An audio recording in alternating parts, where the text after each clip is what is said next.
सबसे पहली लिखी कहानी, रानी केतकी की कहानी, रानी केतकी की कहानी, रानी केतकी की कहानी, रानी केतकी की कहानी। नाम केतकी था उसका, वो थी एक राजकुमारी, प्राणों से भी बढ़कर थी वो माता पिता को प्यारी। सुंदर राजकुमारी की बस पक्की एक सखी थी, मदन बान था नाम सखी का, संग सदा रहती थी। एक दूसरे देश में भी एक राजकुमार था प्यारा, नाम था जिसका उदय भान था, सुंदर वीर वो न्यारा। माधव एक मस्कर जैसा मित्र था उसका प्यारा, उदय भान से मिली केतकी, मिलन बड़ा था न्यारा।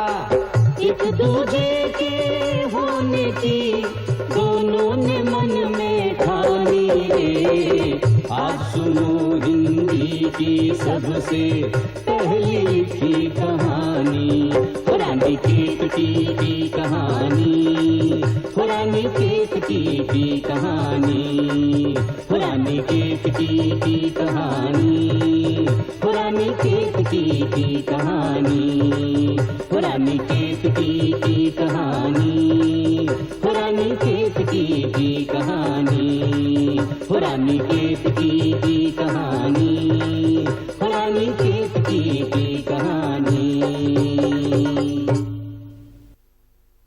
दरवाजा खोल बेटा, आखिर बात क्या है? तू दरवाजा क्यों नहीं खोलता? खोलूं? नहीं माधव, दरवाजा मत खोलना। मैं कैसे कहूंगा उनको केतकी की बात? क्या माता पिता से ऐसी बातें की जा सकती हैं? हे ईश्वर, मेरी मदद करो। मैं फिर कह देती हूँ, मैं सर पटक पटक कर जान दे दूंगी, जान दे दूंगी, कह देती हूँ, जान दे दूंगी।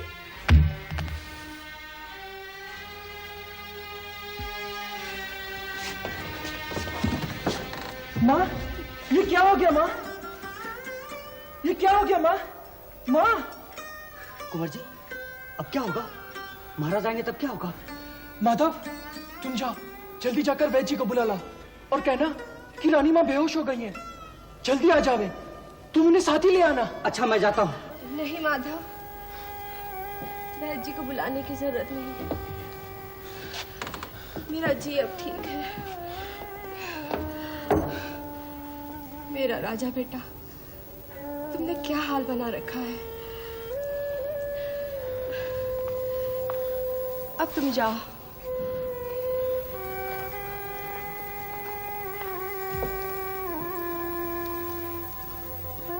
आ बैठ। मुझे बता, तुझे क्या दुख है? माँ, वो बात ये है कि बता ना बेटे। मैं नहीं बता सकता माँ। बता ना, मुझसे क्यों शर्माता है? मैं तुम्हें सारी बातें एक खत में लिखकर भेज दूंगा, एक भी बात नहीं छुपाऊंगा। क्यों, ये ठीक है ना माँ? जैसी तेरी मर्जी, लेकिन कोई बेटा अपनी माँ से इतना भी शर्माता है कि अपने दिल की बात तक न कह सके? नहीं माँ, मैं नहीं कह सकता। मैं तुम्हें सारी बातें एक खत में लिखकर भेज दूंगा। ठीक है, ऐसा ही करना, जिससे तेरा जी हल्का हो जाए और हमारी परेशानी दूर हो। लेकिन पहले चलकर भोजन कर ले, उसके बाद खत भी लिख देना। बहुत कठिन है माँ को ये सब लिखकर भेजना। मुझे बहुत शर्म आती है। छोटा था तब की बात और थी, पर अब किया क्या जाए?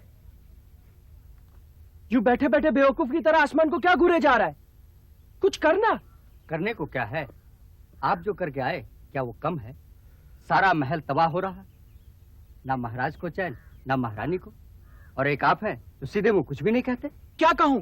जाकर ढिंडोरा पिटवा दूं कि मुझे केतकी से इश्क हो गया है और उसके बिना एक पल भी जिंदा नहीं रह सकता? क्या ये आसान है? हाँ, आसान तो नहीं है, पर करना तो पड़ेगा, वरना केतकी मिलेगी कैसे? मिलेगी क्यों नहीं, उड़ा कर ले आऊंगा। तुम समझते क्या हो मुझे?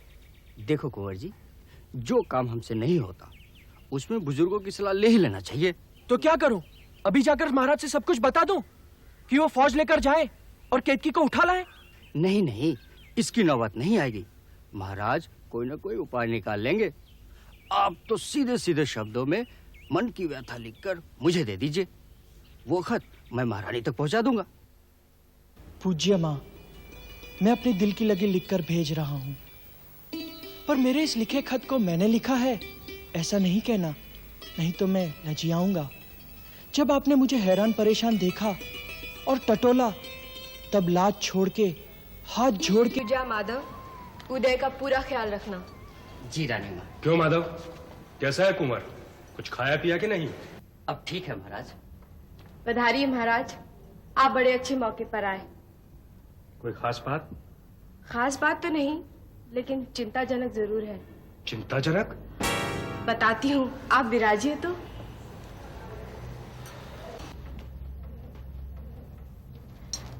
ये लीजिए खत।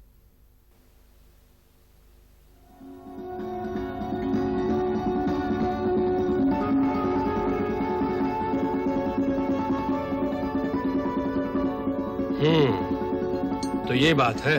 देखिए ना, इतनी सी बात के लिए बच्चे ने कितनी तकलीफ झेली, बेचारा। नया नया मामला है, शर्म तो आएगी ही। हम भी तो इस दौर से गुजरे हैं। खत देखकर तो ऐसा लगता है कि केतकी वाकई बहुत खूबसूरत है, वरना उदय इतना घायल नहीं होता। चलो अच्छा ही हुआ, इसी बहाने 2 राज्यों में भाईचारा बढ़ेगा। अब देर मत कीजिए, जल्दी से कुछ ऐसा कीजिए कि कुंवर का जी रह जाए। रास्ता क्या निकालना है? बामन भेज देते हैं शगुन लेकर। वो तो सब बात की बातें हैं, अभी कुछ कुंवर को दिलासा तो दीजिए। तुम ही बताओ क्या करें। अगर वो इतना शर्माता है तो आप भी एक रुक्का लिखकर उसे भेज दीजिए। तो राजा सूरज भान के पास एक ही काम रह गया है, इस छोकरे को खुश करना, और वो भी खत लिखकर। क्या मजाक है? औलाद के लिए कौन क्या नहीं करता। लोग अपनी जान तक दे देते हैं, और एक आप हैं कि जैसी रानी की इच्छा। आप कहती हैं तो लिख देते हैं। हमने और तुम्हारी माँ ने अंगूठी देखी, अब तुम जी में कुछ कूड़ो, लेकिन अगर कुछ ना नुकुर हुई तो जैसा भी बन पावेगा, हम ढाल तलवार के बल पर तुम्हें तुम्हारी दुल्हन से जरूर मिलावेंगे। आज से तुम उदास मत हुआ करो, खेलो कूदो। हम अच्छी घड़ी शुभ मुहूर्त सोचकर तुम्हारे ससुराल में ब्राह्मण को भेजते हैं, वो बातचीत चित चाही ठीक कर लावे। तुम्हारा पिता सूरज भान। ये क्या कर रहे हो? मैं कोई केतकी थोड़ी हूँ। अरे तुम मेरे अच्छे दोस्त तो हो। सो तो है। अच्छा माधव, ये बताओ बामन कब जाने वाला है? बस गया ही समझो।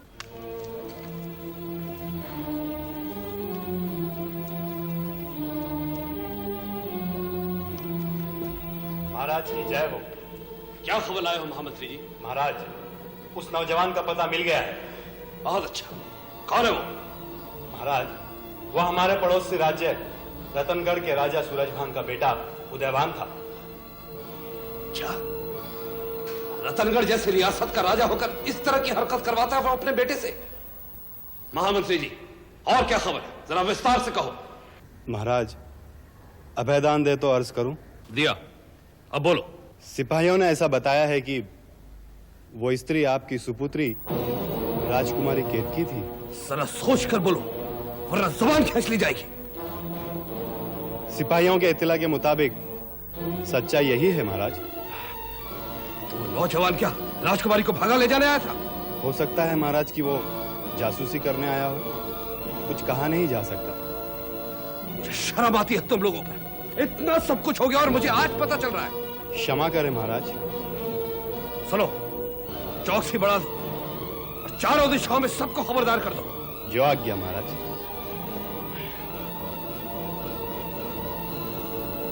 महाराज की जय हो। क्या बात? राजा सूरजभान के दूत आपके दर्शन के लिए उपस्थित होना चाहते हैं महाराज। राजा सूरजभान का दूत? ठीक है, भेज दो। जैसे आज्ञा महाराज।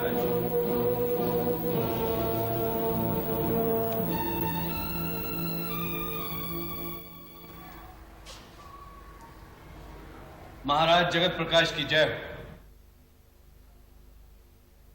कहो दूत, क्या समाचार लाए हो? महाराज, हमारे महाराज सूरजभान और महारानी लक्ष्मीबास ने आप दोनों को प्रणाम भेजा है और आप दोनों की उत्तम स्वास्थ्य की शुभ कामना की है।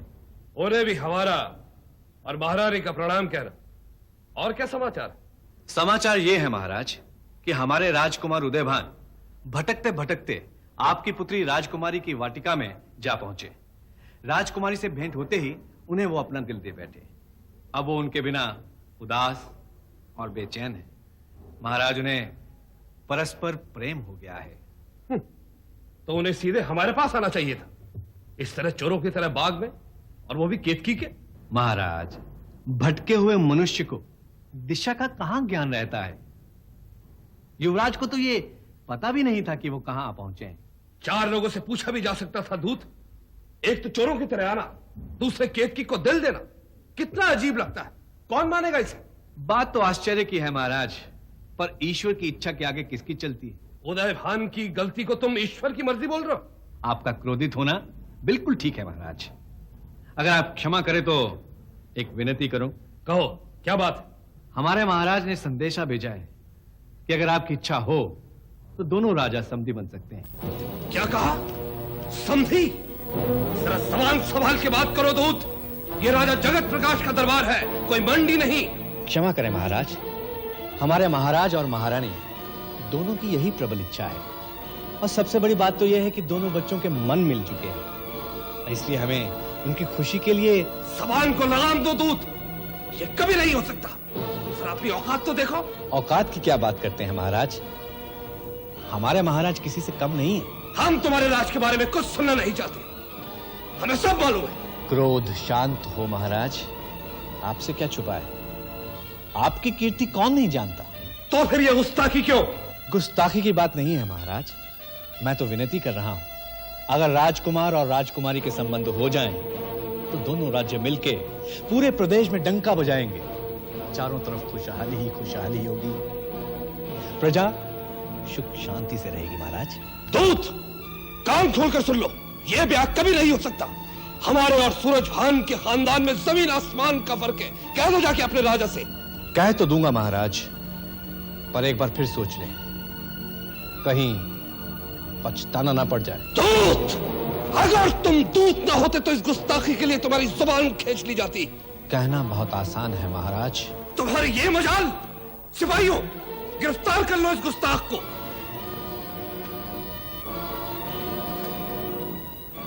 ये गिरफ्तारी बहुत महंगी पड़ेगी महाराज। राजा जगत प्रकाश, देख, मैंने आज तेरे दरबार में ये शिखा खोल ली है, और इसे तब तक नहीं बांधूंगा जब तक मैं तुम्हें धूल ना चटा दूं। ये एक ब्राह्मण का प्रण है। मैंने किसी ब्राह्मण का क्रोध नहीं देखा। खामोश! ले जाओ इस बदजबान को और डाल दो काल कोठरी में। बहुत जबान चलाता है। बुरी खबर है महाराज, महाराजा जगत प्रकाश ने हमारे ब्राह्मण देवता को गिरफ्तार कर लिया है और भरे दरबार में आपकी बेइज्जती भी की है। वो नहीं जानता सूरजभान क्या है, उसकी तो मति मारी गई है। क्रोध शांत हो महाराज, बच्चों की बात को लेकर 2 राज्यों के बीच में तनातनी उचित नहीं। क्या खाक उचित नहीं? उस 3 कौड़ी के आदमी की यह हिम्मत कि सूरजभान के दूत को गिरफ्तार कर ले, और वो भी ब्राह्मण देवता को। आप बजा फरमा रहे हैं महाराज, पर छोटी सी बात के लिए। क्या बात करते हो महामंत्री? आज तक किसी की इतनी हिम्मत नहीं हुई कि सूरजभान के राज्य की तरफ अपनी आंख उठाकर देखे। महाराज, मेरा आपसे विनम्र अनुरोध है कि इस बात पर कोई कठोर निर्णय ना लें। बेहतर होगा अगर। तुम्हारी तो अक्ल मारी गई है महारानी। ऐसी बात नहीं है महाराज, बच्चों के मामले में बड़ों का क्रोध करना उचित नहीं। इससे बात बिगड़ भी सकती है। बच्चे तो एक हो जाएंगे, मगर बड़ों के बीच जिंदगी भर का बैर पड़ जाएगा। तभी तो हमने पहल की, ताकि बच्चे भी खुश रहें और दोनों राज्यों में संबंध भी बने रहें। परंतु उसने तो उल्टा ही समझा। क्या आज्ञा है महाराज? आज्ञा दी जा चुकी है, युद्ध की तैयारी करो। देखते हैं उस घमंडी को। महामंत्री, हम खुद सेना का नेतृत्व करेंगे। जी महाराज।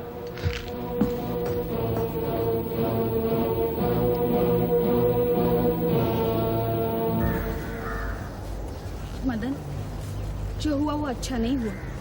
कौन सी नई बात हुई है राजकुमारी जी? ये तो पहले भी होता आया है। संसार में 3 बातों को लेकर युद्ध होता है, जर, जोरू और जमीन। दरअसल उस बाकी राजकुमार को देख के हम अपना आपा ही खो बैठे, लेकिन बात इस हद तक पहुंच जाएगी ये तो पता ही नहीं था। ऐसा ही होता है, जब अपने सामने दिल को भाने वाला जवान होता है ना, तब बुद्धि काम नहीं करती। लेकिन कुछ उपाय बताओ जिससे युद्ध टल जाए। अब कुछ नहीं हो सकता राजकुमारी, फौज आमने सामने तनी खड़ी है, युद्ध कभी भी हो सकता है। ये बैठे बिठाए क्या मुसीबत आन पड़ी? मुझे तो लगता है इसमें बामन का ही काम है। गया था शगुन लेकर, भेजा युद्ध का संदेश। इसमें बावन का कोई गलती नहीं है। वो तो महाराजा जगत प्रकाश को आपकी और केतकी की शादी के लिए मनाता रहा, पर जगत प्रकाश का घमंड सब बातों पर पानी फेर दिया। बामन को पकड़ा तो पकड़ा, महाराज की भी खिल्ली उड़ाई। आखिर हमारे महाराज की कोई इज्जत आबरू है कि नहीं? ये सब तो ठीक है, मगर युद्ध होगा उसका क्या करें? हजारों सिपाही मारे जाएंगे, गांव के गांव जला दिए जाएंगे, प्रजा तबाह होगी, उसका जिम्मेदार कौन होगा? मैं तो यही सोच सोच कर घबराता हूं। अगर मुझे पता होता तो मैं मां को ये सब कभी ना बताता। मैं ही इसका जिम्मेदार हूं, मैं ही अपराधी हूं। आप फिक्र ना कीजिए कुंवर जी, एक आध दिन युद्ध होगा, फिर हमारे महाराज जगत प्रकाश को मजबूर कर देंगे तो आपकी शादी केतकी के साथ कर दे। खून खराबे के बाद शादी? ये तो और भी बुरी बात है। प्रेम इसलिए तो किया नहीं जाता कि प्रेम की खातिर हजारों इंसान कट मर जाए। ज्यादा गौतम बुद्ध बनने की जरूरत नहीं है। अरे कुंवर जी, ये तो चलता ही आया है। माधव, किसी तरह इस युद्ध को रोका नहीं जा सकता? ये तो होने वाला नहीं। मुझे एक बात सूझ रही है। अच्छा, क्या? ऐसा करते हैं, किसी दूत के हाथों केतकी को एक खत भेजते हैं और खत में लिखते हैं कि दोनों राजा लड़ते हैं तो उन्हें लड़ने दो, तुम मुझे बुला लो, हम कहीं भाग चलते हैं। इसमें हम दोनों के दिल की लगी भी बुझ जाएगी और दोनों राजाओं के तलवार की प्यास भी बुझ जाएगी। मुझे नहीं लगता ऐसा होगा, फिर भी ख्याल बुरा नहीं है। तुम दूत को बुलाओ, मैं चिट्ठी लिखता हूँ, लेकिन ख्याल रहे कि आदमी भरोसे का होना चाहिए। मेरी प्यारी रानी केतकी, मेरा दिल टुकड़े टुकड़े हुआ जाता है। दोनों राजा लड़ते हैं तो उन्हें लड़ने दो, तुम किसी तरह मुझे अपने पास बुला लो, हम किसी और देश भाग जाते हैं। सिर रहता है तो रहे, जाता है तो जाए। तुम्हारा कुंवर उदयभान।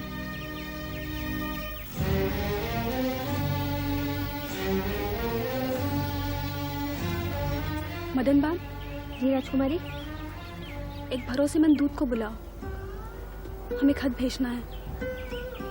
उससे कहना संभल के जाए और राजकुमार उदयभान के चरणों में हमारा प्रणाम कह दे। जी। मेरे प्राण प्रिय, हमने आपका संदेशा पढ़ा और हम आपसे विनती करना चाहते हैं।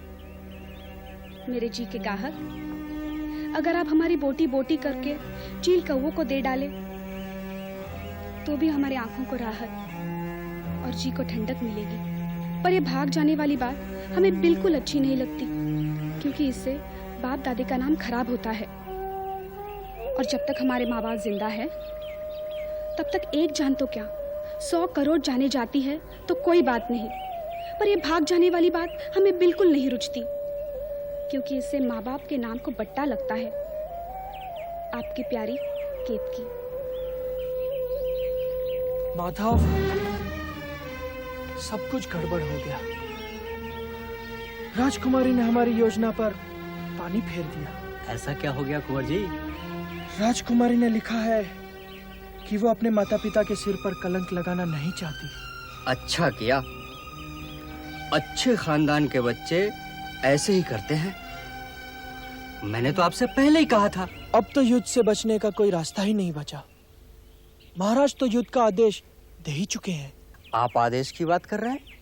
दोनों राज्यों की सेनाएं एक दूसरे के सामने आन डटी है। कल सुबह तक जगत प्रकाश का सफाया हुआ ही समझो। जगत प्रकाश क्या चुप बैठेगा? आप क्यों घबरा रहे हैं? युद्ध तो सेना करेगी। खून खराबा, और वो भी मेरे कारण? इसमें आपकी क्या गलती है? अगर जगत प्रकाश सीधे सीधे मान जाता तो आज ये नौबत ही नहीं आती। मुझे नहीं लगता राजकुमारी से अब मेरी भेंट होगी। भाग्य ही ऐसा है, क्या करूं? आप तो बस देखते रहिए, युद्ध हम जीतेंगे और राजकुमारी केतकी आपकी होकर रहेगी। क्या औकात उस पापड़े जगत प्रकाश की। आपकी क्या राय है महामंत्री जी? महाराज, अब मुकाबला तो करना ही पड़ेगा। महामंत्री जी, कोई और रास्ता नहीं हो सकता? औलाद भी कैसी कैसी मुसीबत में डाल देते हैं। इस कुंवरी ने तो हमें कहीं का नहीं रखा। अब क्या जरूरत थी उसे प्रेम व्रेम के चक्कर में पड़ने की? बच्ची है महाराज, अब उस पर क्रोध करने से क्या लाभ? महामंत्री जी, क्या हम सूरजभान का मुकाबला कर पाएंगे? एक एक सिपाही अपने महाराज की आन के लिए प्राण निछावर करने को तैयार है। महाराज, युद्ध टालने का कोई और उपाय नहीं हो सकता? ऐसी बातें मुंह से मत निकालो महारानी, अब युद्ध होके रहेगा। पर महाराज, सूरजभान का सामना करना थोड़ा कठिन साबित होगा। उसके पास फौजें भी ज्यादा है और हथियार भी नए हैं। तो क्या हार मान के बैठ जाऊं? नैतिक बल भी उसके पास हमसे ज्यादा है महाराज। महाराज, अगर हम उनका प्रस्ताव स्वीकार कर लें तो? महारानी, उन बातों को दोहराने से अब कोई फायदा नहीं। महाराज की जय हो। क्या समाचार लाए हो? महाराज, सूरजभान की सेना हमारी तरफ तेजी से बढ़ रही है। महामंत्री, हमारी भी पूरी तैयारी है महाराज, बस आपके आदेश का इंतजार है। इससे पहले कि सूरजभान की सेना हमारी सीमा को छुए, तहस नहस कर दो उसे, और अगर जरूरत पड़ी तो हम खुद सेना का नेतृत्व करेंगे। महाराज, हमारे पास उतनी शक्ति नहीं कि हम सूरजभान का मुकाबला कर सके। जरा विचार कीजिए। युद्ध करना राजा का धर्म है, हार और जीत ईश्वर के हाथों में। जैसी आपकी इच्छा। महामंत्री, क्या यह सच है कि हमारी सेना सूरजभान के सामने कमजोर पड़ती है? ऐसा लगता तो है महाराज। नहीं, अब हमारी सेना युद्ध जीतेगी, 100% जीतेगी। सो कैसे महाराज? यही सुनाती थी हमको बचपन में प्यारी नानी रे, आज सुनो हिंदी की सबसे पहली लिखी कहानी। पुरानी केतकी की कहानी, पुरानी केतकी की कहानी, पुरानी केतकी की कहानी, पुरानी केतकी की कहानी, पुरानी केतकी की कहानी, पुरानी केतकी की कहानी, पुरानी केतकी की कहानी, पुरानी केतकी की कहानी।